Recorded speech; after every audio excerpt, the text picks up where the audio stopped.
Hello and welcome to The Studio Demands It, an exercise in creative thinking where we will challenge ourselves to conceptualize, pitch, and craft a film based on the demands and stipulations from one of you listeners acting as a hypothetical Hollywood overlord. You know what we do? We talk movies all the time. All the time. And as filmmakers ourselves and avid cinephiles, we'd like to believe ourselves capable of meeting the demands that any studio might throw at us, at least as well, if not better, than the screenwriters working with the restrictions and demands of the bigwigs fronting the bills in Hollywood. We will be your screenwriters for this episode. I have phones in for no reason, and I'm just taking them out. And then the little rubber thing stayed in my ear. We will be, where am I? Okay, we will be your screenwriters for this episode. I am TCD Witt, and joining me, as always, be it mind, body, or soul, is Jim, a guy who's gonna go somewhere and do something. Burzelic. Hey, Jim. Hey, TC. How's it going? It's good. How are you? I'm all right. We've got our demand all lined up. So we do. We did a little bit. And I am aware of it. Yes, there's no tricking Jim this time. I suppose I don't know the stipulations. We don't know the stipulations. That'll be the twist. Yes. In order to achieve this demand, I saw the subject that went through. Because when the demands come through, our overlords at 65 Media filter them to us. Mm-hmm. They don't come through Twitter. They come through the website. I get to see them. I usually skim them to see what the subject is, and then I don't read the rest of it. Sure. I just sort of try to find what it is. And I saw this one and thought, that's one we could talk about. So I just asked you, Jim, if you'd seen the movie anytime recently, and you hadn't. So we watched it. We did. Yeah. So we did something similar with Face Off. Mm-hmm. Because I hadn't seen that one never at all. seen Face Off. That was the experience where I thought, if we're going to ever do this again, even if we don't have a lot to say, I need to record it. Because Face Off was one of the most hilarious movie watching experiences I've had in the past 5-6 years. Because I knew it well enough. It had been like the first time, and then Jim had never seen it, and just reacting to it in real time was just marvelous. And I think we had Candace there with us as well when we watched it. Or at least she was coming. I think she was coming and going. Around, yeah. But that's neither here nor there. Actually, it is here. It's not there. It's here. Yeah. Because we did a commentary track for The Last Starfighter in watching it. That may be available on a hypothetical Patreon that may or may not exist by the time this is released. Schrodinger's Patreon. It both does and does not exist. It's our Patreon, not Schrodinger's. Yes. I don't know if he has one. He does and he does not. Until we know for sure. It's true. Anyhow, so yes, we do know that Jim does know the subject matter for this. We did do a little bit of homework in terms of, refreshing ourselves with the movie. And I suppose before I get to the actual demand, this is a little different intro here. Yeah. What did you think about rewatching this after all these years? It was delightful. It was nice. A little bit of a trip down memory road, a little bit of nostalgia, a little bit of almost like a history lesson in filmmaking. Sure. I mean, we may not have eloquently done the history lesson while talking about it. Yeah, we're a little bit mean, a little bit snarky, a little bit mean girls. Oh, I mean, a little bit. We had fun with it. I think we're still. I'm endeared. No, we by didn't it. like lay into it. We were like, oh my God, look at that. That's terrible Oh my makeup. God, look at her hair. Oh my God. We Oh only my wear God.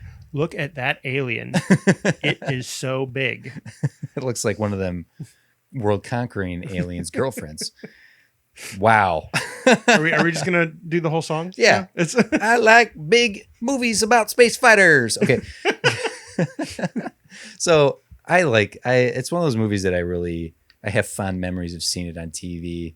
And though I've gone back and only rewatched it twice with an adult mind, both times I've been endeared by it, but it is not the classic 80s film that you get from Back to the Future or Star Wars or anything. Yeah, right. Like the cult status of it, I think it does have a cult status, and I believe a lot. I personally feel like a lot of that's more memory of it than really enjoying watching it. You even remembered the visual effects being better, and then seeing it now, it's like, wow. As I kept saying, I said a couple times, it looks like pre-visualization.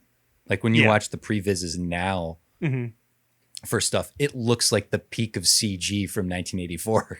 Are we going to keep burying the lead? Oh, sure. I mean, I could get to the demand. No, but, I didn't know how long we were going to tease. Like, what are they talking about? What movie are they talking about? As I've joked about many times. They know. They know. I'm derp. Of course they know. They clicked on the title of the episode. I'm going to tangent. I'm a dummy. No, I'm going to tangent off of this for a second and sort of do a little pitch for. And we still haven't said it. A Broad's Way a Broad's Way through Broadway, which is another 6'5" production. It's done by Allison. She hosts, and I brought her into the fold because she's could talk about about musicals all the live long. I folded her in. Folded her in. And that's a Schitt's Creek reference. Folded the cheese. Yeah. I'm endeared by how she presents the show because after the commercial break, she reintroduces like, "Welcome back. I'm Alison Chickrell. You're listening to the Broad's Way through Broadway," and it's radio as opposed to podcasting. Like why would anyone be turning the podcast on at this point? So much like joking that somehow people don't know what movie we're about to talk about. Yeah. What people don't know is what the demand is for this movie. That's true. So why don't I get to that? Which I technically don't know. That's right. I don't know. I skimmed it, so I got a general idea. But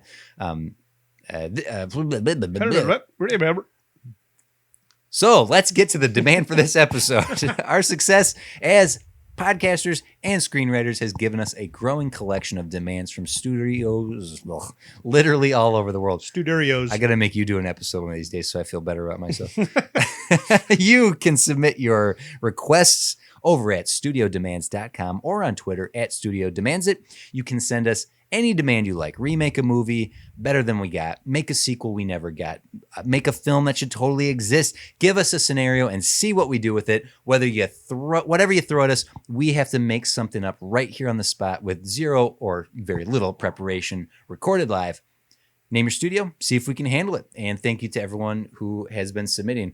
I finally let Jim have eyes on the document. Yes, I've begun skimming the demands. So that you are a demanding audience. You've seen a fraction, because I've seen the tip of the iceberg. Yes. If you will use a cliche. Yeah, I will use a cliche. I will. There's so much more below the surface of the demands you've seen so far. It's true. So what do we have today, Jim? Well, what movie do we have? We have The Last Starfighter. That is right. This studio demand came through studiodemands.com from Walter from Centurion Pictures. I'm a fan of the movie here. All right, so here we go. Greetings, Starfighter. In 1984, an arcade video game landed on Earth, and it was in fact an intergalactic recruitment tool sent by a warring star system. A kid in the middle of nowhere became the greatest player of the game and is then kidnapped to fight in a war in space. The Last Starfighter has somehow never been remade, right? I've said this multiple times.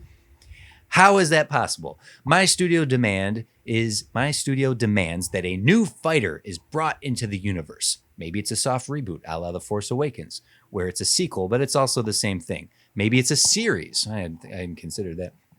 Really flesh out the characters and the world. Maybe they fly from place to place as the Last Starfighter trains and gets better and better, saving displaced and oppressed folks along the way? ? I see this. I see this starring Grant Gustin. That's the Flash, as Alex Rogan. Okay, so sorry, Walter. You're asking for a sequel and a remake. Well. Okay. Well, that's We'll entertain these demands. I'll entertain. I have some ideas that I wouldn't mind pitching. Maybe he'll like some of them. Well, let me just finish off his demand here. I'm fine to be confused. Sure. It makes for more fun brainstorming. Grant Gustin is Alex. Liam Neeson is Centauri. But you guys work your magic. Okay, so he's qualifying. This feels like a property that would either be an amazing remake that sparks a whole new generation of fans or a complete bomb with no in between. Good luck, Starfighters. Well, thank you very much, Walter. Walter, right? Yep. Yes, thank you very much, Walter. Centurion from Pictures? Centurion Pictures. Studios. What was it? Centurion Pictures. Pictures. He's not wrong. I do think this, whatever the case may be, is either going to be something that super succeeds or fails on its, like, smashes its face in the ground. Like, what was it? Artemis Fowl was the Disney movie that, like, no one cares. Sure, it was there. Hey, we're gonna make a Harry Potter. Yeah. Which, boy, way to be late to the game, because everybody else got their, hey, we're going to make a Harry Potter out of their system before 2010. It's true, but the little I know about Artemis Fowl, especially if Disney's going to do it, that should have been a home run. Well, they didn't want to commit to him being a villain. You know what? This is a conversation. It's true. That's a whole different thing. Really, and I'm not familiar enough with Artemis Fowl to continue it very deeply. Jim and I will do the research, read the books, and you send in your demands. But I do think he's in. Walter, here's our demand is in that realm of it's either going to be a big hit or it's not going to be. Well, I mean, we're here to make it a hit. We are here to make it a hit, Jim. So you said you have some ideas. I got all kinds of ideas. I just watched the movie. So a point of reference that I found interesting in the trivia while we were watching the film, I just kind of skimmed IMDb. Oh yeah, actually, when you went through and like with the way the demand was worded, I actually wanted you to talk on why haven't we gotten a sequel or a remake or anything else, TC? Well, that's funny enough. I've wondered that very thing myself. There is a legal dispute that has been happening since 1984 over who has the rights to this movie, because it was made under Larimar. It was like Lorimar. Lorimar. That's a defunct company. Mm-hmm. Warner Brothers, Universal, and the guy who wrote the damn thing are all arguing over who has the rights to make more of this or do a special edition. Hashtag out of the picture. Hashtag release the castle cut. Hashtag out of the picture. So because of this dispute that's been going on and on and on, we haven't got a sequel. Also, it just isn't as good as my young nostalgic mind wants to remember it being. Sort of. However, as far as a remake, as far as a reboot or soft sequel a la Tron, or not, I guess that wasn't soft. It was just a straight up sequel, but still it was still like starting over. It was a starting point. I think it's totally right for that. So while the movie, yes. And that's where I think that's a very, very fair comparison, is that Tron is this cult 80s hits. Let's do it again. Let's spice this up. Let's make this bigger and better. And they just made another cult movie because it wasn't the booming success it should be. Yeah. So, but yeah, it's right. I just your comment that it's not quite what you remember. I think all the things that make it available and desirable to be remade are all there. The foundation is good. We just gotta remodel it. I am shocked. Is what I think. I don't think this house has good bones. There are 3 80s movies. This is something I've been saying for ages. If anyone listened to the old podcast has heard me say this more than once. There's 3 80s movies that I'm shocked never got remade. One did get remade, which was One of the Guys, which, if you remember, it's a girl who wants to go to art school, so she dresses up like a dude. Okay. And She's the Man is very, very much the same thing, right? So, okay, I knocked off one. 2, Last Starfighter. Why isn't that getting made? And oh my God, I'm in mid-thought here. Mannequin. How have they not remade Mannequin? Just gender flip that. I think, did we just talk about that, or did I actually see something where something like that happened? No, we just talked about it. We were talking about Andrew McCarthy. Yeah. Who's out of, like, that's a generation removed from me, at least. Like, why were we talking about Andrew McCarthy? I don't know. But anyway, haven't they remade Mannequin? I know they made, was it Mannequin 2 that didn't have Andrew McCarthy, and it had the fashion guy, and the mannequin was coming to life, and it was like their weird adventures. Yes. Was that what it was, or was there like a I did bring it up. Third movie, or even was there a TV show? Oh my God. What am I even doing? 1991, there was Mannequin 2, Mannequin on the Move, and and it starred Christy Swenson was the mannequin, and William Ragsdale. Why are we talking about this? We're here to talk about The Last Starfighter, and you're over there Googling. I am. The Mannequin TV show that doesn't exist. Yeah, no, it doesn't exist. But to go back to the point, why hasn't The Last Starfighter? And we know because of legal issues. And the closest we've gotten, and I shouldn't keep bringing up conversations from off mic. We did sort of get a joke, tongue in cheek remake of Last Starfighter, or using the sort premise. of the Last Starfighter, I think, was the first movie story to do it, to use a video game as the recruiting tool, that like, oh, you've been brought into this other world, like, oh my god, you're so great at the game, you are now our champion, our hero. Right. It's actually been used a few different times. I'm specific. Please don't ask me to name one other than Future Man, but I know it's been done multiple times. Well, using Future Man, that's what I was leading to, is that remaking 80s movies, or even looking at this as we watched it, thinking like, could they do this without being ironic about it, or like lampshading everything about the ridiculousness of it? There's a moment in the movie where the community gathers around Alex as he gets the high score, right? And they're like, yeah! And I laughed because you wouldn't really get a moment like that with a whole group in a modern movie that wouldn't also make fun of itself. Sort of, yeah. It's sort of like undercutting the drama in Marvel movies that people complain about. We mentioned that as that scene was happening, and I've been sort of putting my brain to how to recreate that scene. I had a couple ideas. I still like those ideas, but I think you need to take several scenes before that to build up how and why it happens. Because for those who don't know, it takes place in a trailer park, and they have this old video game by the cafe trailer, food truck, by the food truck. That Alex is always playing, but he's the only one that's ever playing it. And he starts doing really good, and so then the restaurant owner, he yells out to the rest of the trailer park like, hey, Alex is doing it, he's getting the high score. Yeah, and everyone comes running over because they care. Yeah, like, and I had mentioned during it, like, how and why would this happen? They would care because they care about what Alex cares about, but they don't care about a video game. Come on. But so I was thinking about it. How would this happen if this really is Nowheresville, and this video game is a thing to distract? The way I'd frame it, I would show throughout the beginning, not just Alex trying to play. There would be like people talking about there'd be like carved into the side of the box or on the wall next to it, like high scores of people. Like, so this is sort of what the trailer park does. And there's some old guy, sort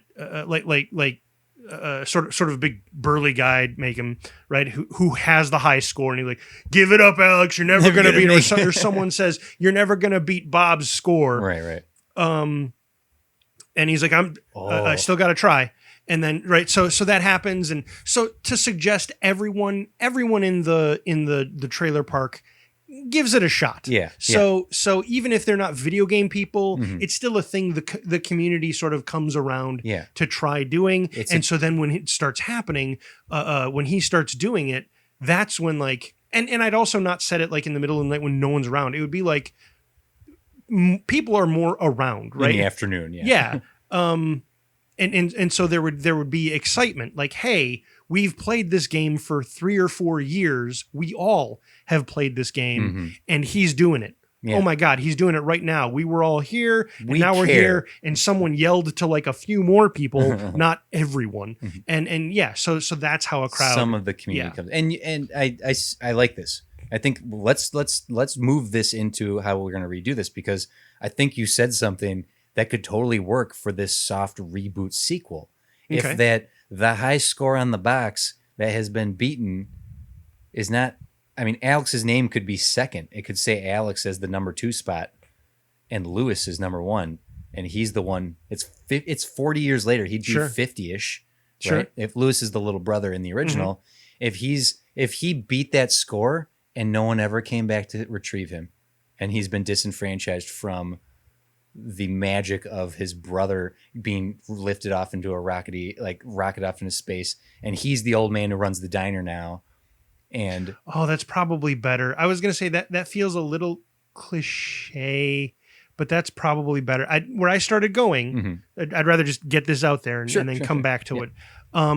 What if Lewis does get recruited and he went, but it's been 40 years? There's been no battles right? Okay. So I don't know. So for those listening, the way The Last Starfighter ends is Alex saves the day, and they're all like, "Hey, hang out and rebuild the Starfighter Legion," and he's all like, "I gotta go get my girl. I gotta get my And then, 17-year-old. then I'll be- I'm then I'll be back." 17. Let's get my 17-year-old girlfriend, and we're gonna live the rest of our lives in space. In space. space. So, right, putting in some backstory that, yeah, maybe Lewis does get recruited sometime if that was 80s, he gets recruited in the late 90s, Yeah. just before the Matrix. Right. So Lewis is now in space, but the Starfighter Legion hasn't had anything to fight. Okay. So they don't recruit as much. And this old video game lost the last person, or the last person who's gonna care out in the middle of out in the middle of nowhere is gone. So this game has started to languish. It's just this novelty. Yeah. Yeah. And maybe it gets moved to another location wherever our new character is going to be, or maybe it's the same town and we have some new because you wanted to keep the wall of scores and the people who care about it, right? That's just an idea. It could be a matter of like if someone if the open the movie with the trailer park with the arcade game getting sold to someone online. Someone buys old arcade systems to put somewhere. Right. Sure. So the recruitment tool was put there for some reason. Whoever put it, Centauri put it there, and now who was still in the trailer park. Maybe Alex's mom is elderly now, and she's just looking. The land has been sold. Just like our very brief opening to tie it to the previous movie, the arcade game is sold, and we follow it to what our new location is going to be, and our new hero will come out of there. Whether it's someone who likes to play old box arcade games, or if it's someone who happens upon it at a gas station or what have you. Like, so then you could have on the side of the box the carved names of the high scores, because once that thing is unplugged, the high scores are gone. Yeah.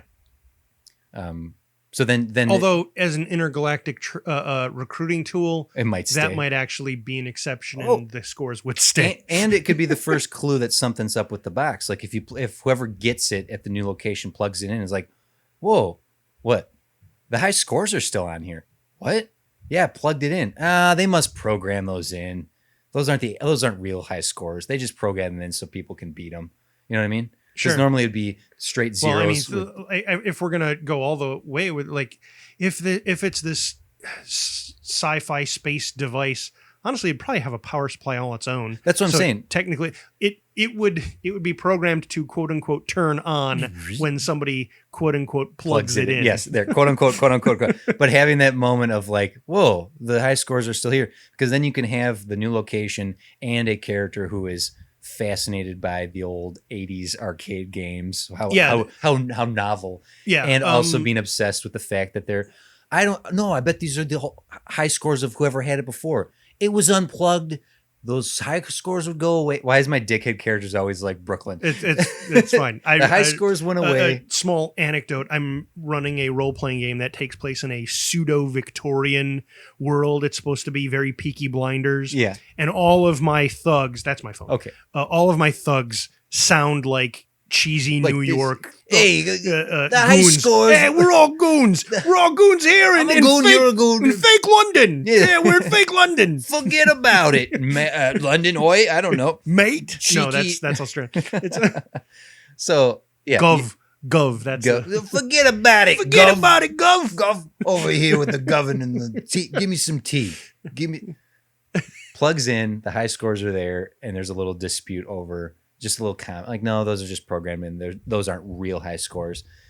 And having it say Alex and Lewis at the top, and some other names, it's carved in the side. Alex, Lewis, like their names are there. So then the character who will be our once and future hero will say like, no, I think these are the actual people who played it. The names are carved in the side of the box.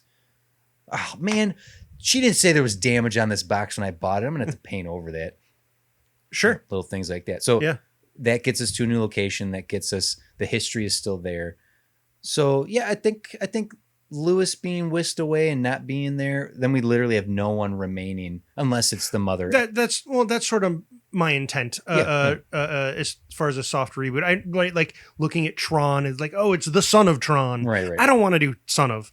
I don't mind doing a soft reboot / remake, just having it be a new kid, new story. It's going to be a similar story. Yeah. So same story, different kid. Yeah, right. Jumping ahead just slightly, and we can back up to get there. Who is Centauri? Is it going to be someone? Well, is it's it apparently going to be Liam Neeson? Oh yes, okay. If we cast Liam Neeson, or could it be Lewis, or could it be Alex? Because Alex would be. Oh, I see. Right, because that ends up being the problem. No, it's not a problem because Centauri's still alive. Actually, that does work. We could still use Liam Neeson because if it is, say, Alex coming back, it would be 40 years after the fact, and he would be 57, be almost 60, almost 60 years old. If, in fact, we want to make Alex now the mentor, following in the steps of Force Awakens or Tron Legacy or what have you. Sure. So, I mean, you had mentioned when we watched the movie that the whole story was supposed to be a bit Arthurian. Yes. It's supposed to be like King Arthur. The original inspiration. Centauri is supposed to be... So, I'm sorry, you should... That's okay, yeah. The inspiration from the screenwriter who originally wrote this was inspired by... He went to an arcade, he saw a kid kicking ass at a game, and a group of kids around him cheering him on like he was a basketball all-star. Mm-hmm. And also at the time, he was reading The Once and Future King by T.H. White. So in his subconscious, he combined the Arthurian legend with a video game and thus came up with The Last Starfighter. It's even referenced in the movie. Centauri says, I didn't use the Excalibur protocol. The symbol for the Starfighter is a sword. Mm-hmm. Yeah, and it does follow the... It's funny because Jim and I, as we've been writing in our off mic life, the monomyth, the Joseph Campbell Hero with 1,000 Faces, has been coming up very often in conversation, at least in the past week. And the Last Starfighter, as we have it, follows that very nicely. Mm-hmm. And there's nothing wrong with that. No. There's no reason we can't go one direction. I'd forgotten an idea I had, and it just came back to me. What is the idea? We'll get there. Oh, we'll get there. Don't forget it. Hopefully I won't. So the question of who should play the mentor, Centauri, whatnot, we can get to that. It doesn't have to be Liam Neeson. Oh, actually, maybe that plays into here. So what I was going to say is, looking at the Arthurian myth, Centauri is Merlin, right? Mm-hmm, mm-hmm.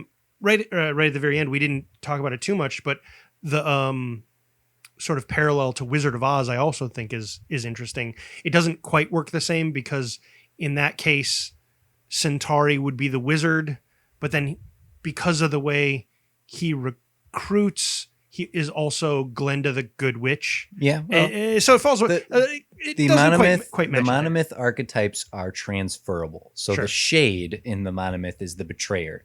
That can literally be anyone. That could be the hero. That could be the mentor. That could be the herald. Anyone can be the shade. Mm-hmm. The monomyth is it's a rough set of suggestions Sure. that work to fit. You can slot in many, many, many stories in this. Neo from The Matrix, Marty McFly, Mm-hmm. Billy from Gremlins, Sarah Connor from Terminator, so on and so forth. Mm-hmm.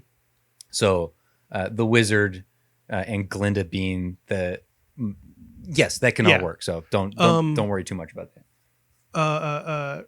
Right. So I think it would be because of that, I think it would be trying to stick with that. It would be Centauri that shows up, not Alex or Lewis. So it is Centauri. It's still him. It would be a different actor, not Music Man, but no, it would be Liam Neeson. It would be Liam Neeson. Okay, playing Centauri. Yeah, I have alternatives, but I'd rather get to alternate castings. Sure. Maybe we can get to them right away. I don't know. What do you want to do, TC? Well, actually, because of that, you know what? I'm fine with Liam Neeson being Centauri. Mm-hmm. I know the person that I was thinking could instead be Grig. I wasn't sure. Oh, okay. I wanted him to be one or the other. Okay. Ooh, what if it was like almost... What if he was both? What if he was a bunch of them? Oh no, you can't have one actor play all these parts. Why not? Because then we get Polar Express, and no one wants that. No. I think Robert Zemeckis wants it. Yeah. I think Alex, or our hero character, the Alex analog for this, should be younger actor, because the actor who played 17-year-old Alex did look like he was in his 20s. Well, I was going to say that about our studio's suggestion. Mm-hmm. Grant Gustin is near 30. Yeah, he's a bit old, I think, for the role. Yeah. But maybe that's okay. Yeah, I mean, really, the people who that's are who the studio wants to cast. We can discuss alternate castings. Mm-hmm. I think you're going the direction we usually go, which is we'll put out the cattle call and we'll find an unknown young person typically to play the role. Yeah, because I don't know enough younger actors. I would be like, Lucas from Stranger Things. Well, have you seen Lucas lately? He is a very handsome young man. He's not a kid anymore. Yeah. Can we get Lucas from Stranger Things from 5 years ago? Yeah, because he was like 12, so that'd be cool. A 12-year-old starfighter. Now this is pod racing. Oh no! What have you done? I'm sorry. What have you done? I broke it. I broke the Last Starfighter. End the podcast. The whole thing. Take it all offline. How long can we sit in silence I don't know. People think? Yeah, I didn't even think of Grig or what the Grig. Actually, let's move away from just remaking. I mean, if we're making it, technically, we don't know how the type of the species that Grig is, how they age. Grig may not even be in this. Yeah. I was doing a lot of casting from just remaking the movie, not from soft. And I want to diverge from that because I know the movie's called The Last Starfighter, and I think the movie should culminate with our hero being the Last Starfighter. But something that I want to do here is there's no Grig. There's a team. There's a starfighting team, right? Okay, you're touching on the idea that I had remembered. Good. I think there should be multiple aliens and multiple creatures here and multiple recruits so that we have more relationships being created, some characters who have known each other for a while, some new recruits like our Alex character here coming into a fold of a team. And then you can have, and that might sort of feel like Ender's Game, the Ender's Game that came out, 10 years ago or so, where it's a group needing to work together to save the galaxy. I was going to say we work in a little bit. It's not so much training; they're professionals by that point. But I was going to say work in a little bit of Top Gun. Yes, and our main character's a bit cocky. Yeah. Because he beat this game and they took him to space and the controls are exactly like the game. And oh my God, this is amazing. Can we have a character who's actually awed by the fact that all this is happening to him? Because though I enjoy what we have. He can be awed, but he can also once he gets the controls, it's like he's nervous and awed and he does a couple things and it's like, oh, I know these controls. Yeah. And that cockiness can lead to some mistakes and that he has to pay the consequences for.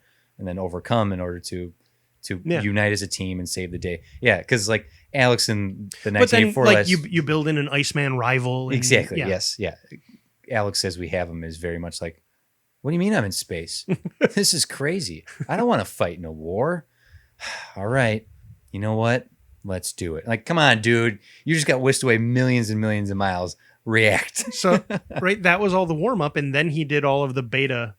The beta stuff's great. Yeah. The Betaroid, which we can decide if we want to do that, but again, it depends. It depends on what we're doing here. By making the sequel, we are very much not married to anything that happened. Yeah, we can do some mirrors, but we are telling a new story. I want a team. Was the idea was what if our character, or maybe even because Alex would already be there, Alex is putting together. Starfighters of the round, right? Oh, sure. So you have your Lancelot and yeah. So our main character isn't Arthur in this movie. This character is, I don't know enough of the knights. It'd be Lancelot. I'm just going to say Percival because Lancelot, that's who I was looking at on the internet. Let's not do not Percival because Parzival is the name of the main character of Ready Player One. So let's or could we cleanse that name? We could, I suppose. But that's great to make the Knights of the Round Table and to have Alex be the aged mentor because he'd be 60 or 70 years old, depending on when this movie is set. We can do the math. It's 84. The movie came out in 84. Did they ever say 84? Let's just take that year. Yeah, 84. He was 17. We know how old he was. Yeah. So he'd be 57 now. Yeah. Yeah. So. Yeah, like having him be Liam Neeson actually is perfectly cast to play Alex instead of Grant Gustin playing Alex. I see. You want to make him Alex, or what's this actor doing? Maybe we can get the Alex to come back, but we probably could. Yeah, having him be the leader of Starfighter Legion, and you are the new recruits, and you are here to protect the galaxy. There has not been. Mm-hmm. Oh, and that actually gets us to a point of conversation we should consider here. What is the intergalactic threat? Is it the same warring threat? Because the arcade game that recruited our new Alex Mm-hmm. was facing off against the villain from the first movie. Are we saying that the villain is the same? That it's the same? Oh, well, or I had ideas on how to expand into that. Sorry, looking up Lance Guest is still working. Oh, good. So then we can get the last him. thing I saw him in was Night of the Wolf. I forgot he was in that. Not Night. So the actual title that it normally goes by is Late Phases. Oh, you're the one who saw Late Phases. I saw Late Phases. There yeah. you go. Late Phases is a werewolf movie about werewolves that attack a rest home, Elderly home, a retirement community. And so you're saying he would say yes to this movie, is what I'm hearing. I mean, he didn't play one of the elderly. He played the son putting his dad into the home, into the community. Well, I'd like to recruit him as the leader of Starfighter Legion. The I don't remember what the actor's name, but it's Skinner from Top Gun. You know, the bald guy.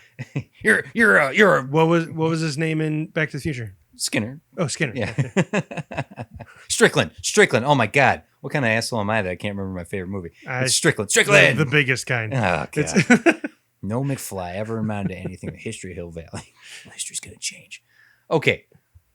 We have this kid come upon a video game system. Maybe it's wherever he works, this thing gets rolled in and it's almost a joke like, 80s nostalgia is over and done with. We're in 90s nostalgias now. Why do we have an arcade game in here?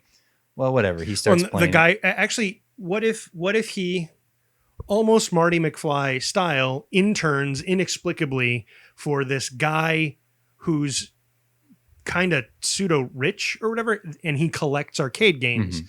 This game is important to this guy because why does this guy want this old game? Because this game is historically impossible to beat. Yeah.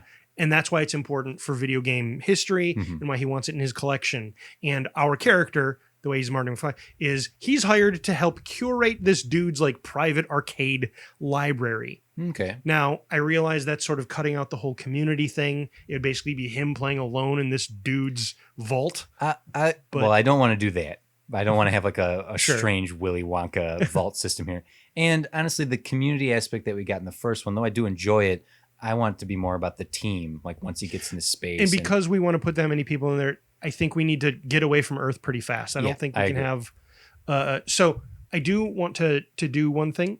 Maybe we'll do it after the break or something. I do want to come back and revisit the idea of just a remake. Sure. Not sequel. Not sequel. Yeah. Well, we're following the demand. We can't soft sequel reboot this, right?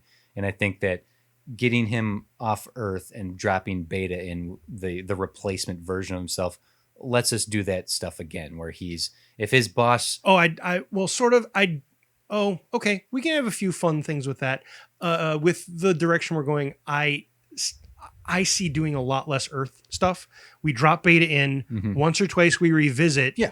We don't do nearly as many antics as they did. I don't want to see them going to the lake to make out and having the whole Maggie subplot. There's no assassin aliens showing up. Cutting all that out. Yeah. Any Earth stuff would be checking in. So we have this boss at some location who got this arcade system for reasons, whether it's someone who to build off he collects them. I think it would be better to put it in a bookstore. His collection might be an open arcade. Right. I don't particularly like the idea of it being some mansion and he hires some kid and he's alone in there and he looks at the games. I'm more of the mind of he has a diner and he uses the diner as an excuse to fill it with his collectibles, right? Sure. Like my wife won't let me just buy an arcade system, but I can write it off as a business expense if I get it for the diner. Sure. Right. And our Alex, or whatever we're going to call the main character, takes an interest in the game, they plug it in, he beats it, and the recruitment situation happens where he beats the highest scorer. And, hey, You've qualified for Star Legion.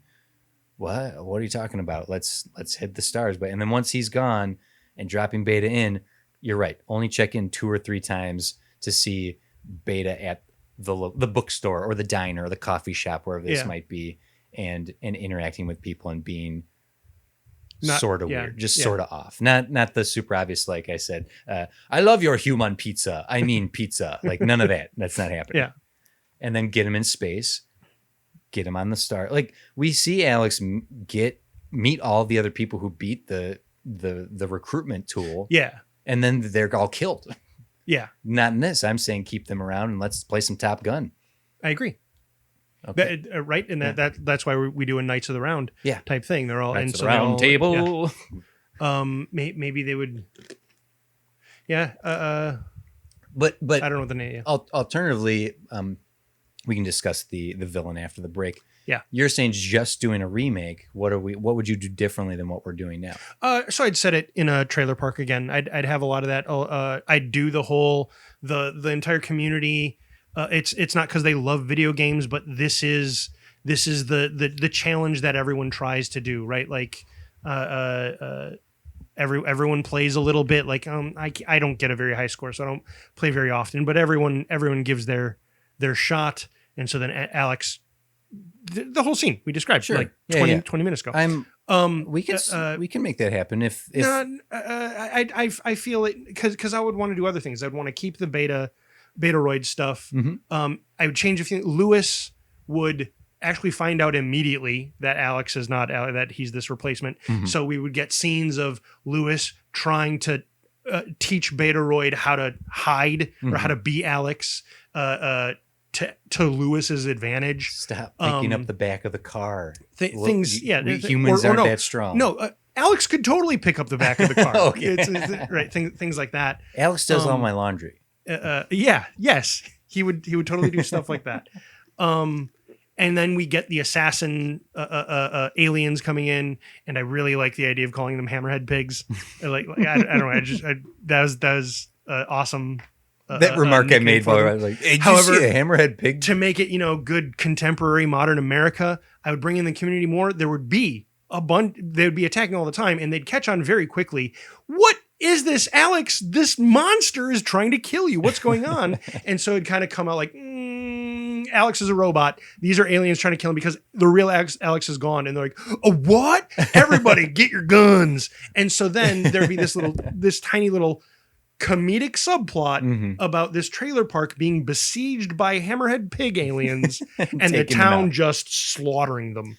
These intergalactic assassins versus rural America. Rural America. Well, because the original is 90 minutes long and this is probably going to be more like 2.5 hours long, I think you can have all that. There's no reason not to. That doesn't fit as well in what I would want to do with sequel. With a soft reboot sequel. So you like all those ideas, but we're not going to use them? Is that what you're saying? I would rather have those for a remake. Oh, okay. Well, I mean, I don't want to have my cake and eat it too. Okay, I want one or the other. Well, speaking of cake, I'm going to go grab a slice. Yeah, no, I'm way less interested. No, like, you're less interested in what? When we go to space, I want to hang out in space. Okay, so you're sending real mixed messages. I know, Jim. I know, I am. Do you want to do the trailer park, taking out the hammerhead shark pig people, and do a remake, or do you want to do the soft reboot where it's a pseudo? I was going to do my whole remake thing later, and you asked about it now. Well, dude, I'm just following the path through this forest, because we can do all that stuff while we're in space. Oh, I see I'm hearing it now. Once Alex is in space, you don't want to check in with Earth except a couple of times. And again, we're not talking about Alex. Yeah. Let's pick a new name. Okay, we're calling him what's our main character's name? Alex, Lewis, Peter. Petey. Don't call me Petey. Peter Tingle. Yes.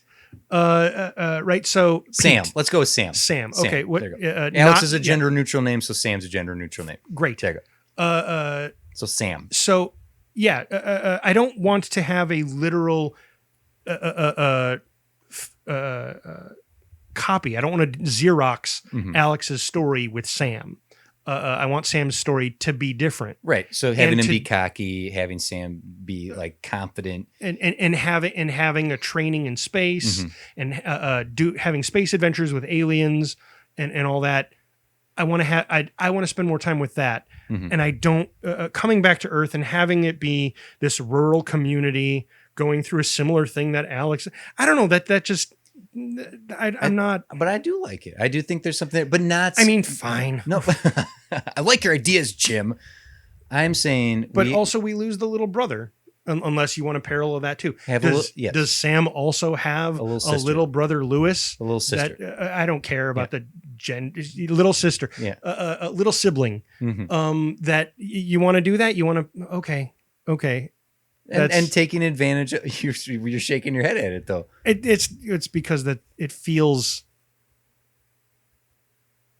I'm saying if we leave a beta version behind, Sam goes off in the galaxy. Yep. And we just check in for little moments, little vignettes of what's going on back home. Sure. To help time progress. Like Sam has some big confrontation with his Iceman. And there's tension, and to break the tension, and I'm just gonna go back to my bunk, whatever.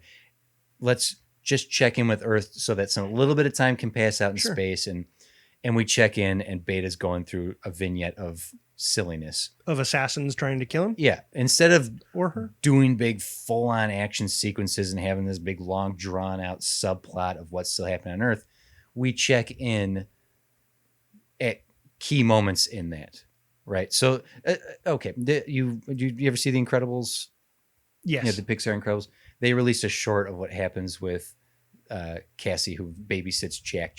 There's a short that shows all those incidences, right? Okay. I'm suggesting that we do check back in with the beta version of Sam and the little sibling who would be the Lewis and the boss and the community, whether it's all the shops in this food court or mall, strip mall, or it is a trailer park, what have you. And they do get involved with like the hammerhead pig people. And we just keep glimpsing at them to the point of going, I hope they release like a behind the scene, like a B plot short film that shows all that combined and the stuff we didn't see. So that we can see like the first time it happens, like, okay, Beta is replaced. First time Lewis finds out, or the sibling finds out. That's a funny scene. Go back to Space Adventures, but then check back in. Some incident happens, like, what the heck? And the sibling just goes, Sam's a robot. That's an alien trying to, just gets the cat out of the bag. Like, let me get my shotgun. Sure. No, yeah, I feel like I beat you into submission on this. It's okay. We don't have to do any of that. You're not wrong. It feels pat. It feels I don't want to just keep saying cliche because I'm not even sure cliche is the right thing. Too much? Like it just feels like unnecessary? Yeah, like I don't know. Maybe it's not. Maybe it totally is fine. Okay, why? If there is this counselor, so the reason that assassins were sent after Alex is because he was the last Starfighter. Yes. Even at that point, yes. There were no others. If they killed him, the bad guys won. There's an entire Starfighter Legion with an entire contingent of the Knights of the Round in space. Why would these assassins 40 years later be sent again to attack here? And why would they think the fake is here and not up there? Well, that is now we got to deal with that. Now we deal with like, oh my God, this is what makes it hard. This is what the podcast is about, is coming up with. So that's not more. We now have to do that work. If there's a need for that contrivance, and I'll say this, and then one other thing before we take the break here. If there's a need for that contrivance, it could be a matter of, hey, the two greatest starfighters that ever came to ruin our fun and games as villains came from Earth, and they just recruited a third from Earth. I'm sick of this. Go to Earth, figure out where that arcade system is, and destroy it so they stop recruiting warriors from this planet. And so that they're not there to destroy Alex or Sam. Sorry, they're there to get the recruitment. Destroy the machine. That would be my contrivance. now to go to this, to my final thought before I take the break. Do you want to just do a remake? Because if we do just a remake, we will spend time watching the townsfolk fight the space hammerhead pigs and not spend all the time up in space. Why can't we do both? That's what I've been suggesting. No. Okay, I think I see what's happening. You're wanting to do both in one movie.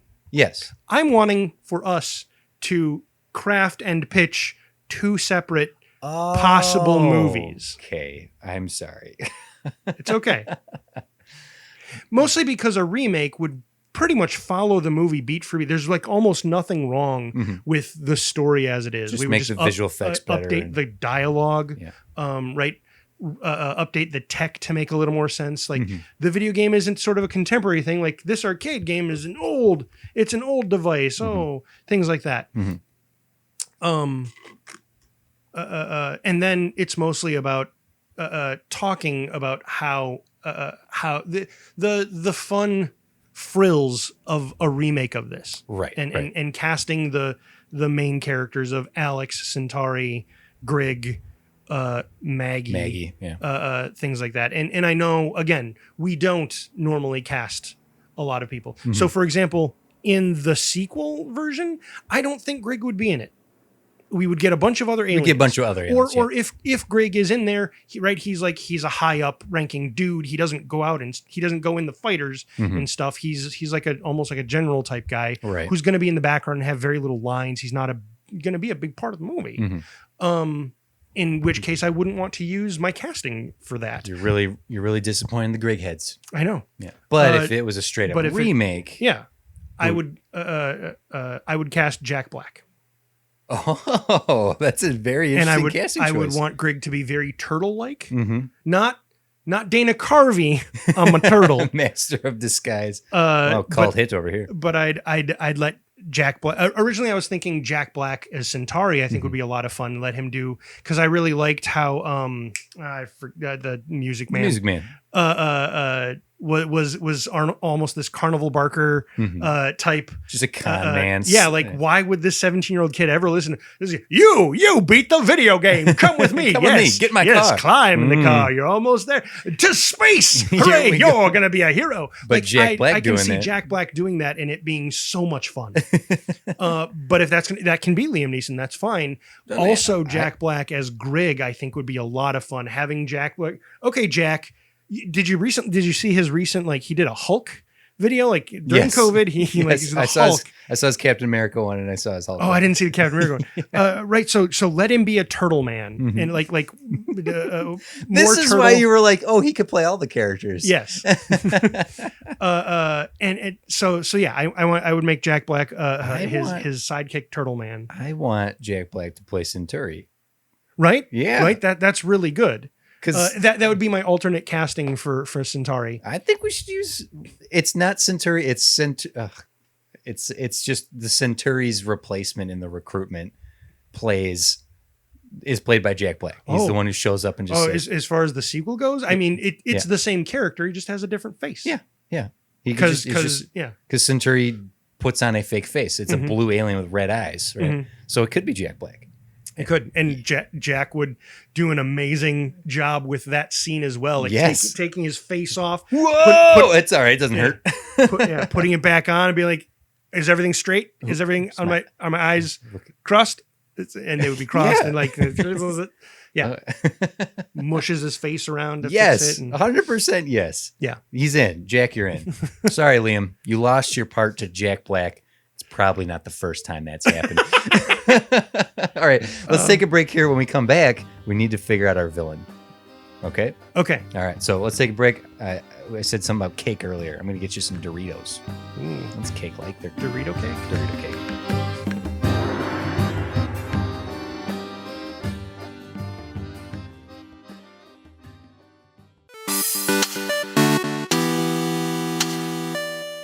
Welcome to our new podcast.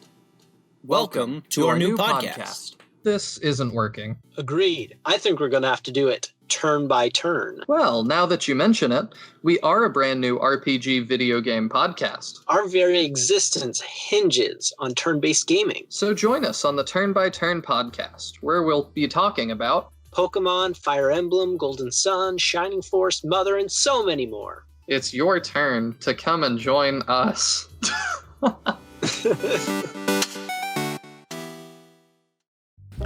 Hey, this is Jordan Johnson. And I'm Max Homestead. And we're at the Top Hat Balloon Show here. Yes, so it's a sketch comedy show and it's a complete secret to everyone. Yeah, it's a super secret. It comes out weekly, but only you can know about it. Yes, you're one of the special few who we're telling about it. Yeah, so make sure you go to YouTube, iTunes, or our website, tophatballoonshow.com. Yeah, and watch our videos and subscribe, but don't tell anyone. Well, so tell some people. Maybe tell some people. Maybe a few folks. Maybe only tell, each of you only tell 20 people each. Yes. Then it'll still be small and cool, but...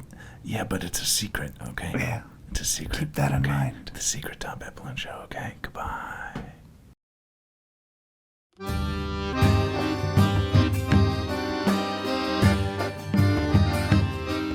Neither of us had cake. Sorry. That's a different episode. You're a guy going somewhere to do something. Yeah. And that something is okay. So before we go back out into space and figure out who the hell they're fighting, Yeah. I think we can use all the ideas that we've had in one form or another. Yeah. Particularly Jack Black.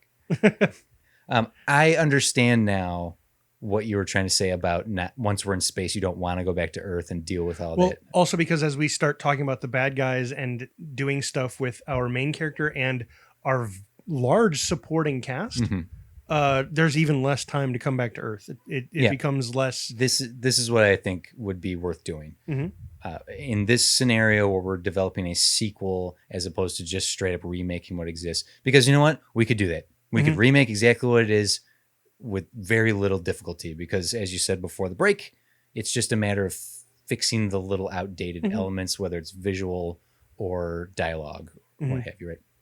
Not much to fix exactly. Not much to remake. It's still fun, right? Yeah. Fantasy casting and talking about the things that you would change up. Honestly, what I would put, I will be getting to the elaborating on who I think the bad guys should be. I'd build more backstory for them, and that would reflect whether it's a remake or a sequel.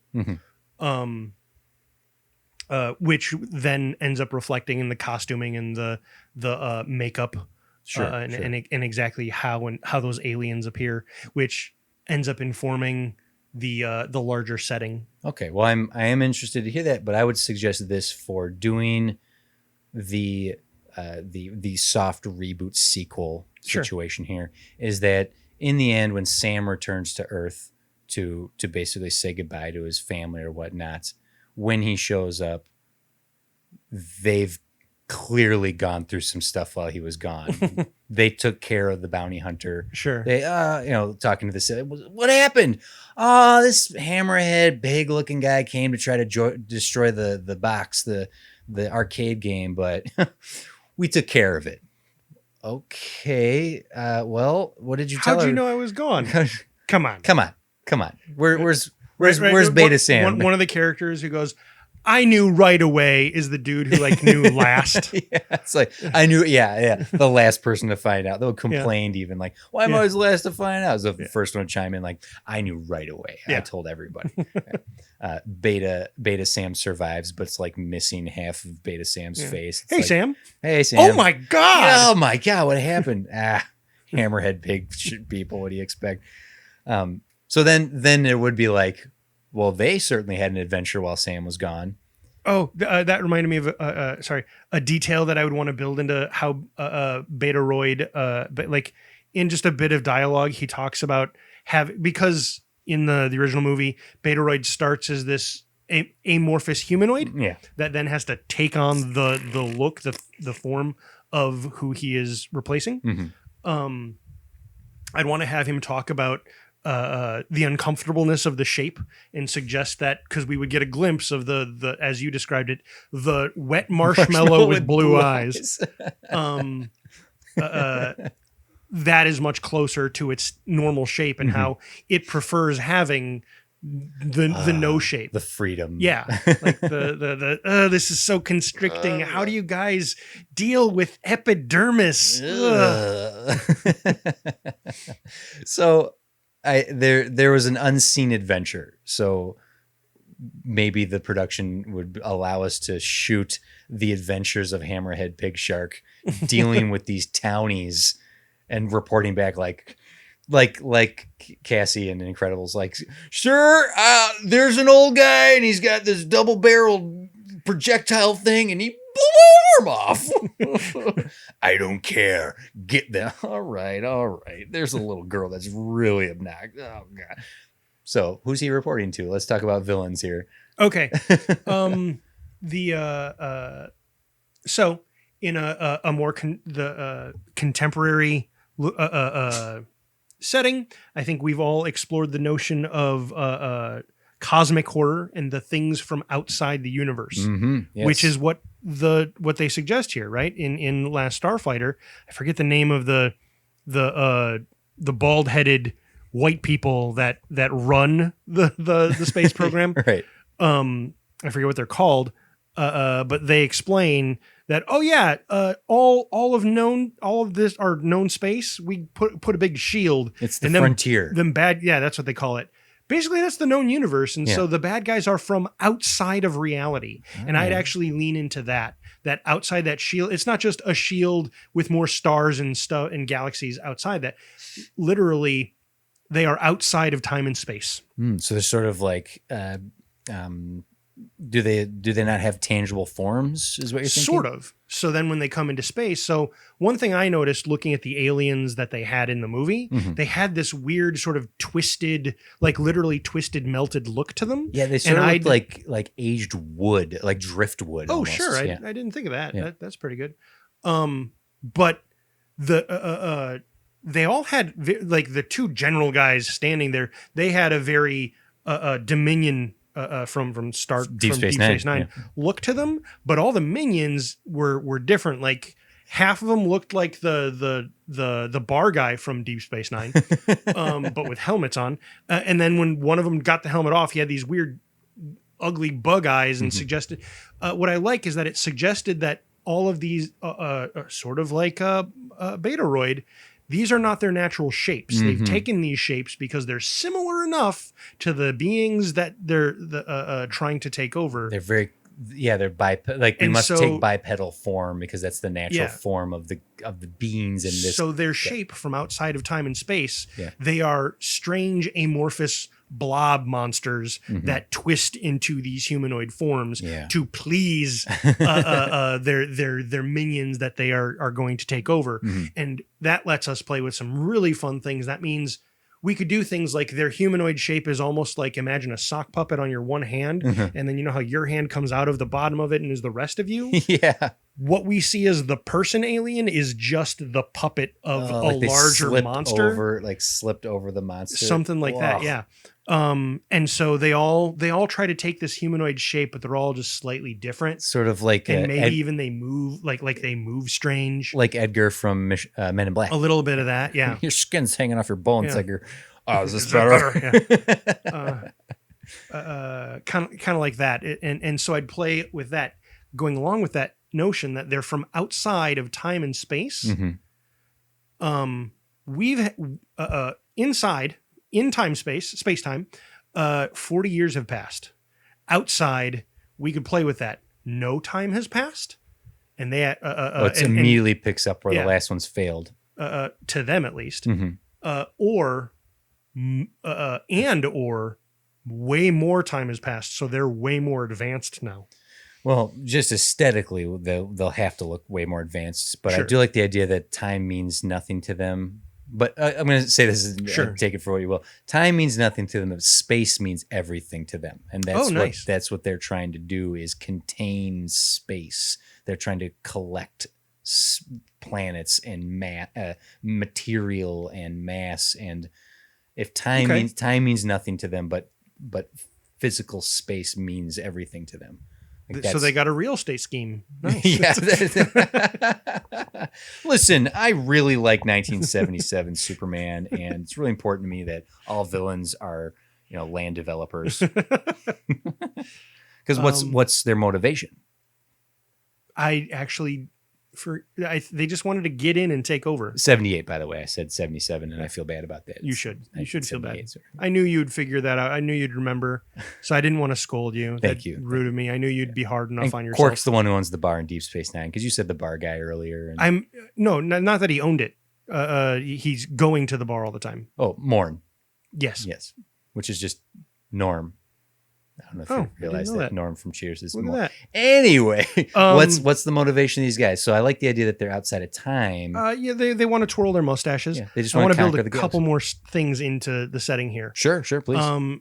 So our starfighters is sort of this defenders of many different places, many different realms, right? And initially, as is noted by a line, Earth was not initially one of the council. They weren't a threat, and Centauri said, well, they will eventually be a threat. Oh, sure. Yeah. I want to suggest that there's a lot of other places, and not all of them are necessarily aligned with our starfighters, with this republic, with this union. And so maybe there are other space states that have either fallen to the bad guys already or are in collusion with them to take over for whatever reason. Sure. Actually, you came up with why they're attacking. I really like the idea that they plan on taking all of space, planets, space-time. Like, that's the most tangible thing we identify is they're taking the planet, but they literally are going to take the space between planets as well, because literal chunks of space-time is a commodity to these beings from outside of it. They're almost sentient black holes. Yeah. At least it's outside of comprehension to understand this. That's the simplest terms to put it, is that like literally not even light can escape these people. They're the villain in Fifth Element. They are the nothing from Neverending Story. They are just they're just sort of absorbing, and thus they take strange shapes. Yes.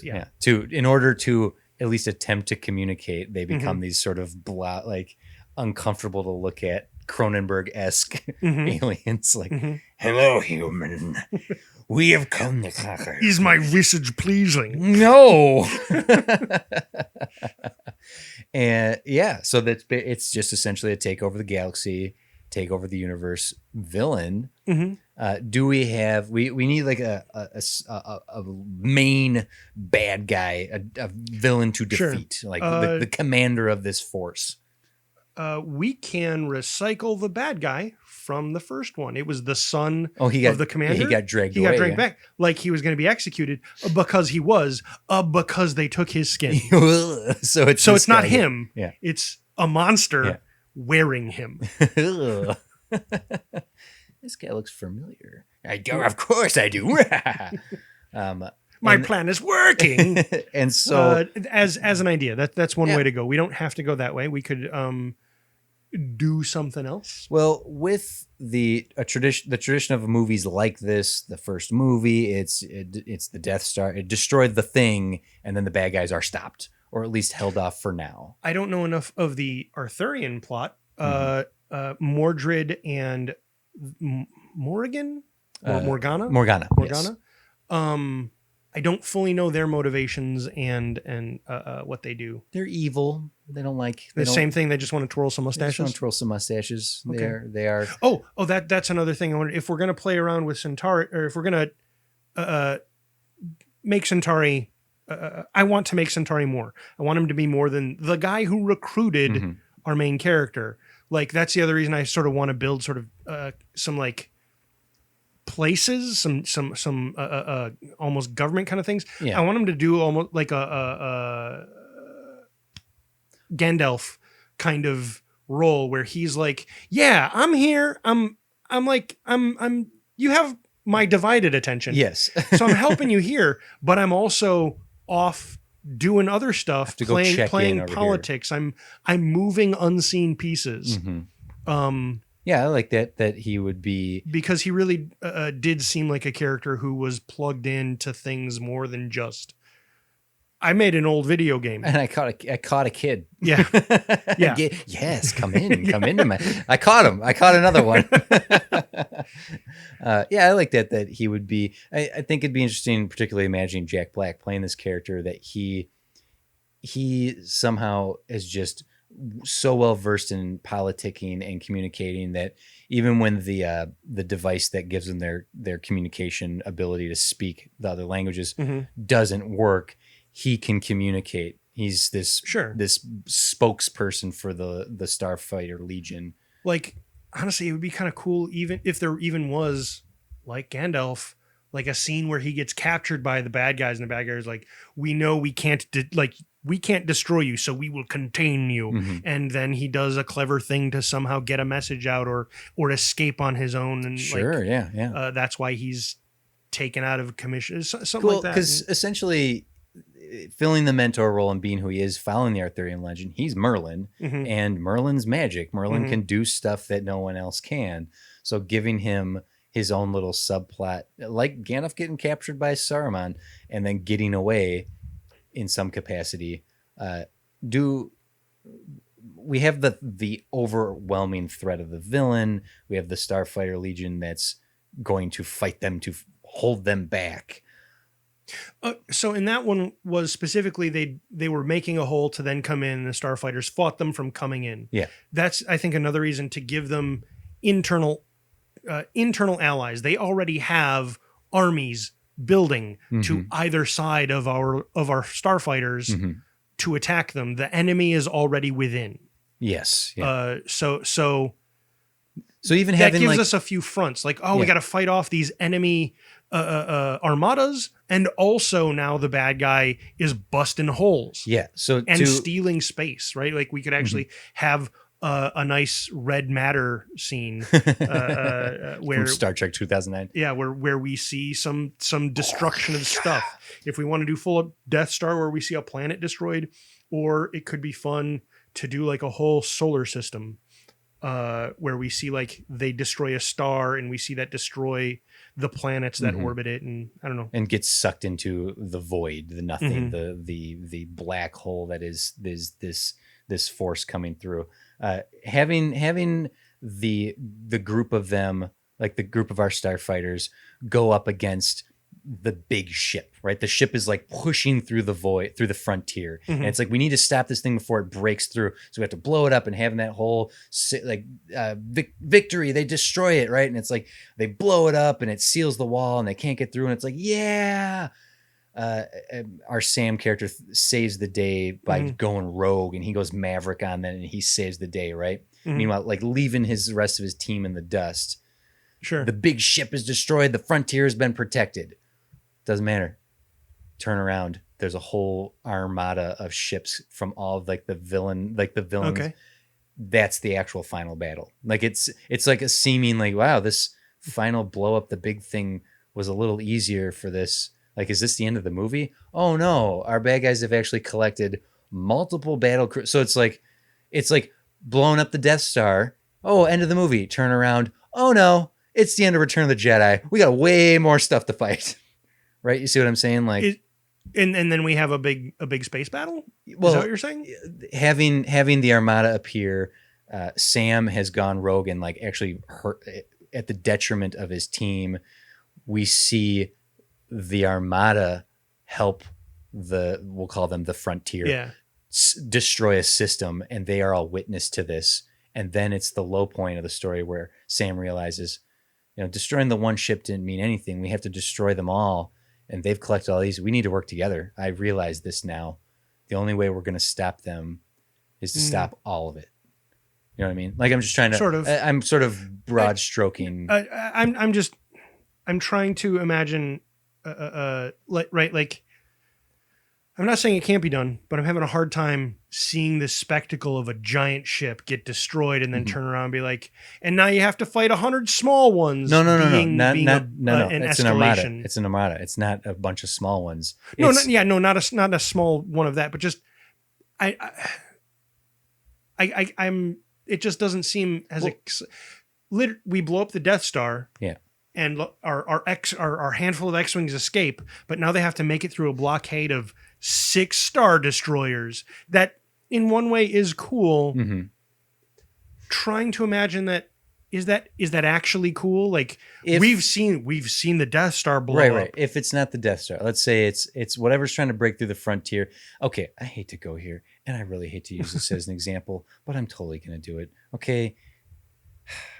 They fight Steppenwolf in the 2021 Justice League, and then the freaking vortex opens up and Darkseid's on the other side and just looks at him. I didn't see that. Ugh. I'm saying the ship is seemingly big. It's like the tip of a ship like pushing through the frontier. Sure. And they cut it off and shut the hole. And they're like, we did it. It wasn't blowing up this massive planet, moon-sized. That's no moon. It's just, Oh, right? okay. It's stopping it before the quote-unquote big threat could even come through. I see. You want to...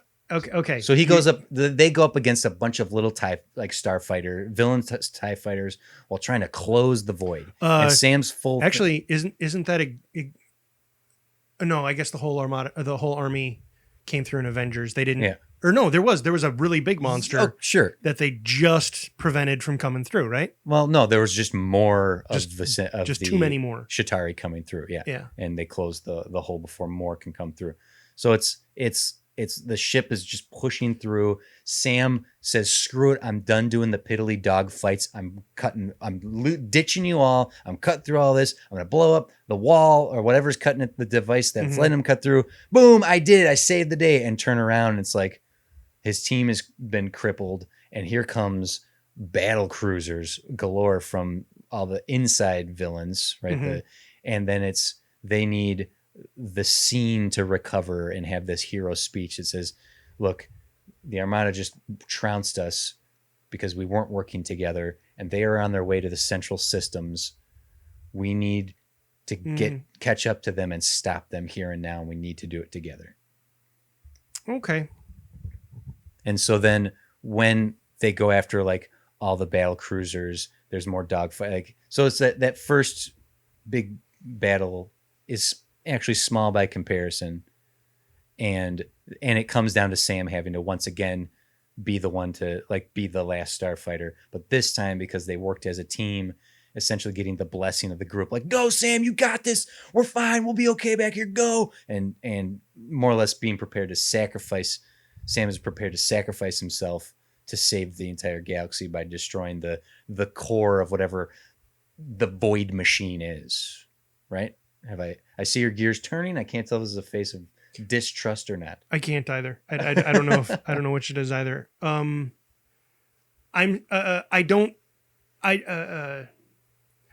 trust you that works. I am having at least the way my brain is visualizing the spectacle of even the tip of the world ender, right? Coming through. I feel like that spectacle and then shutting that door is almost like such a anticlimax that it undermines the climax to come. Well, it would be, there'd be like 10, 15 minutes between that happening and then the actual final battle. It's weird. We don't do this very often where it's like this and it's like this and it's like this. We've done that a lot in this episode. I'm going to do it again in going to 2009, since you brought up the red matter of 2009 Star Trek.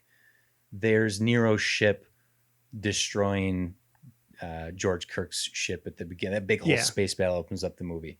Then later we have Nero.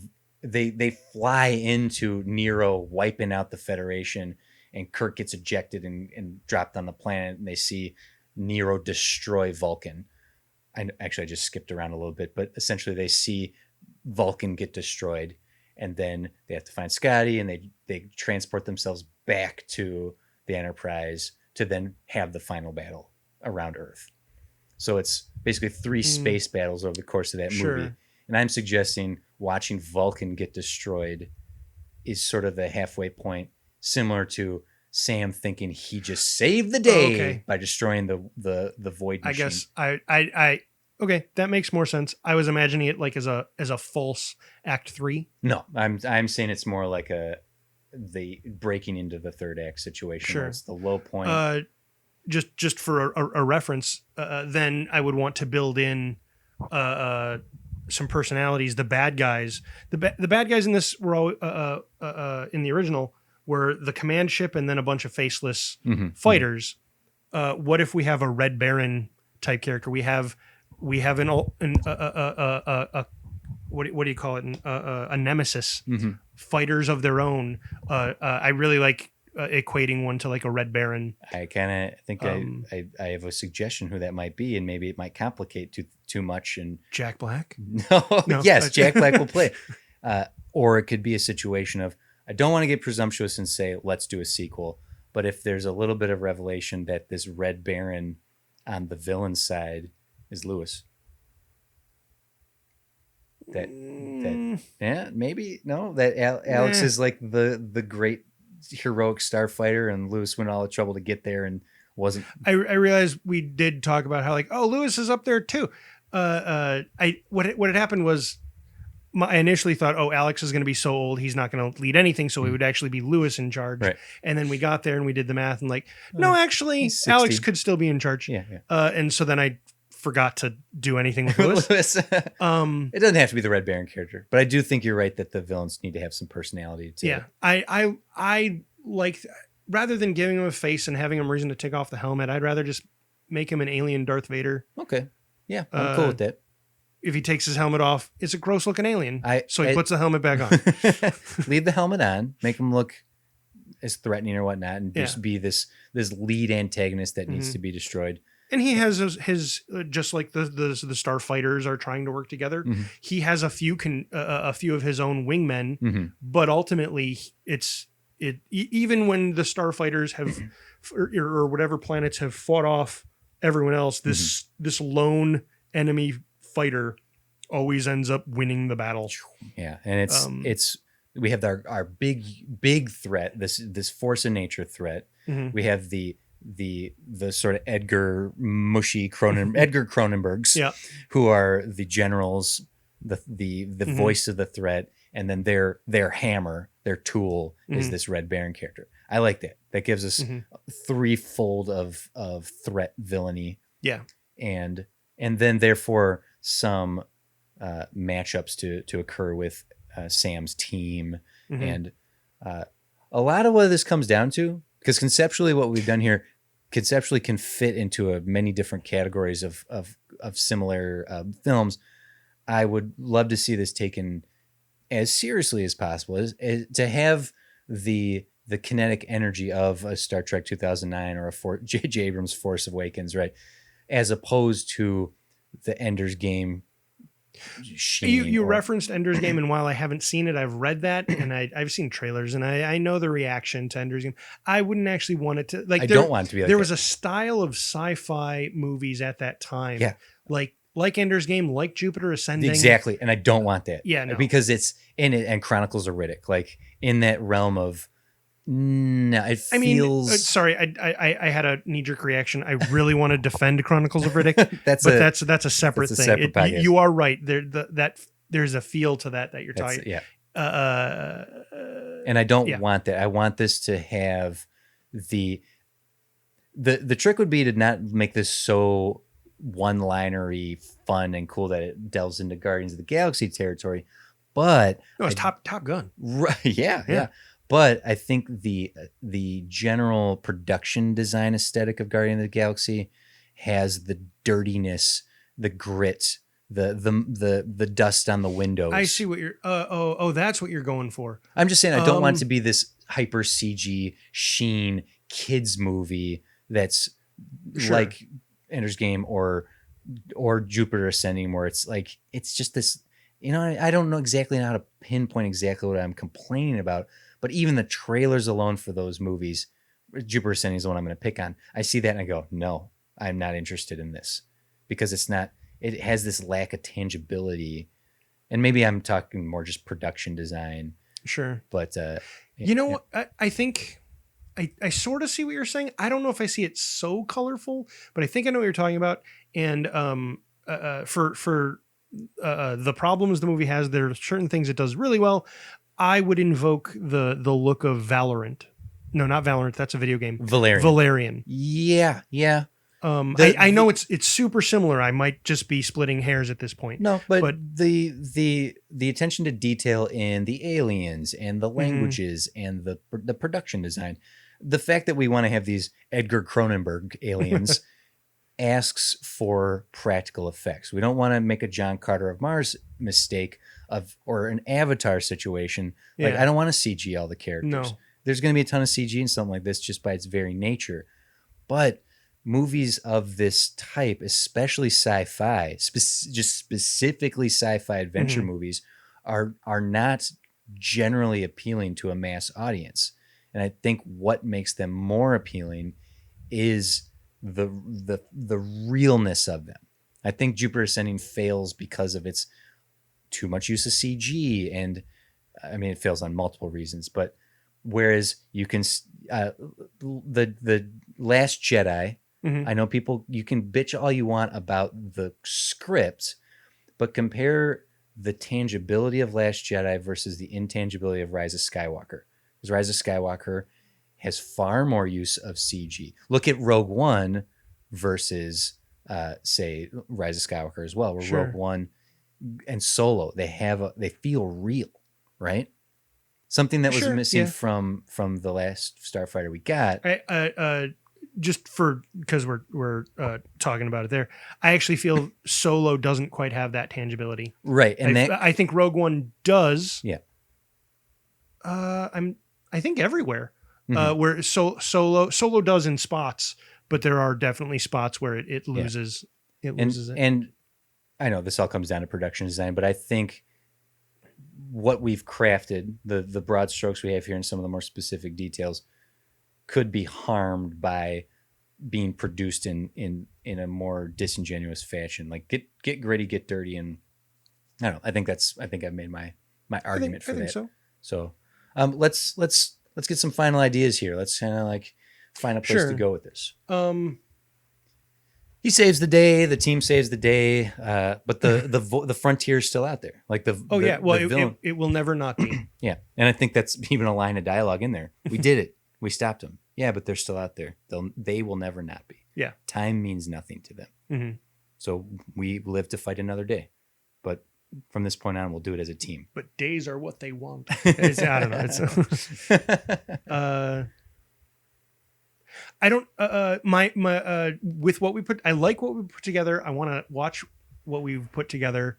What's missing for you? Is there anything that like? Are we nailing the spirit of the Last Starfighter? I get. We didn't talk too much about how Sam, our main character, goes off alone, or how that happens, or why that happens. Mm-hmm. And it seems like it should be more than it should. The Last Starfighter is not the lone Starfighter, so it's not just that they're fighting over here and our characters over here. They have to be like done or gone or removed.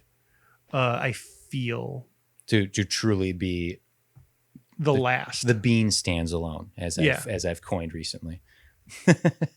Yes. Well, in that final battle. Oh, okay. How about this? The final fight, right? Sam stops the frontier from being open, and then they have to fight the Armada, Return of the Jedi style. But the final fight is our Red Baron character making a break for it, Sam going after him, and they cross into the frontier. They cross the line, like they get through the wall, and now Sam is literally outside of time and space, going after the what he perceives as the last threat that needs to be destroyed. So that we have our big culminating battle, explosions and boom, and there goes Sam off like a shot. That is a final sort of escalation of set pieces. Mm-hmm. We get to the same way Pacific Rim dipped into the other reality, and then came back. Our character would be dipping into the void, the unreality, the unknown, and coming back, breaking the frontier. That's not bad. I don't know if that's enough to justify the the full title. But I definitely like that scene. Alternatively, I think I like that more, but alternatively, I was going to suggest, right, we've built the Red Baron to have this reputation of the odds almost don't matter. The Red Baron will end up taking over. So even though they have worked out how to work as a team and he starts taking out everyone because as they learn, he has some sort of, he's the best, some sort of ability. His ship has like a teleporting ability because it is from outside of space-time. Like maybe it's able to quickly make holes in reality to pop out and pop back in. He's glitching, which allows him to take everyone out, yeah, except for our character. And again, that's coming down to the last minute to justify the title. Maybe that's not enough. But that taking them all out and escaping through the frontier so that it's Sam versus the Red Baron, all that works. Like taking them out one by one and then making a break for it. And Sam's like, "You're not getting away. There's no way you're getting. You just took out my team. Sure. Not that they needs to kill them, but at least they don't have to die. Pop the chute. Yeah, I pop my chute. Space chute. Yeah, and then I'll throw this out there and this could be one of those things where the studio's like, you need to change the ending, having Sam go after Red Baron through the frontier, and Sam's like, shut it behind me. Don't let anything back through, because either I come back or either like just so then Sam's gone, and at the end of the movie it's Sam sacrificed himself. What happened to Sam? That's the question. Time doesn't matter there. So I don't know if I see what you're saying. I almost there's always this thing that happens in movies, adventure movies, action movies, and it's the plane. It's gonna crash. It goes behind the tree line and comes back out. Sure, right? And there's never really a moment of like, oh, they blew up and died, right? So if it's some sort of version of that where it's Sam's going,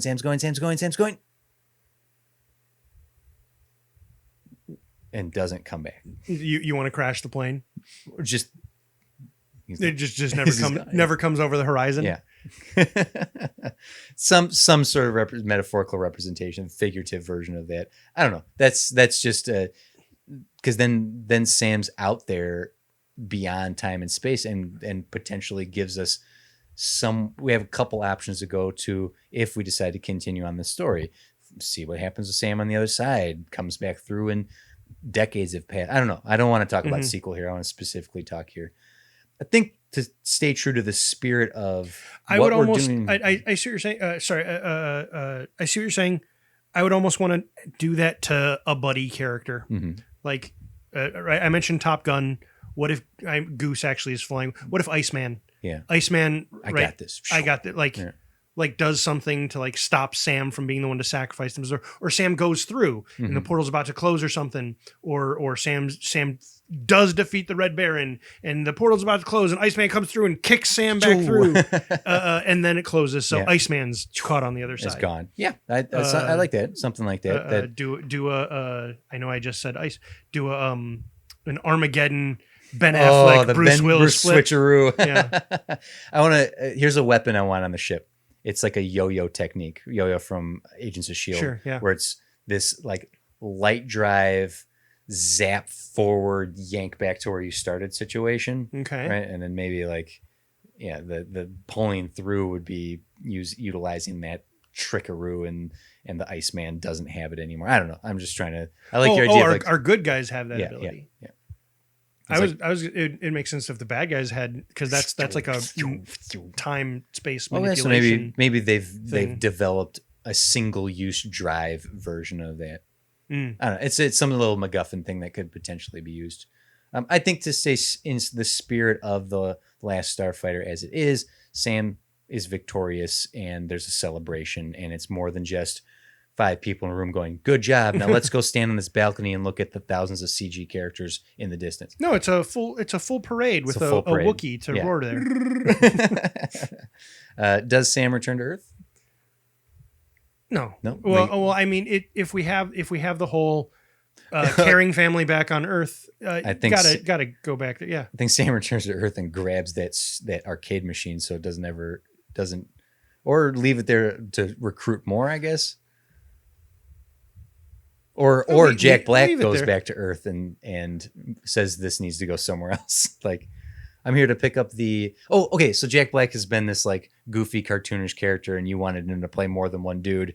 If he shows up looking different, it's like, I'm here to move the arcade machine. He doesn't have to play multiple characters. That was because I thought he would be good in either role. And then I was like, oh, but what if more of the roles? What if he's also the villain? What if he's all these...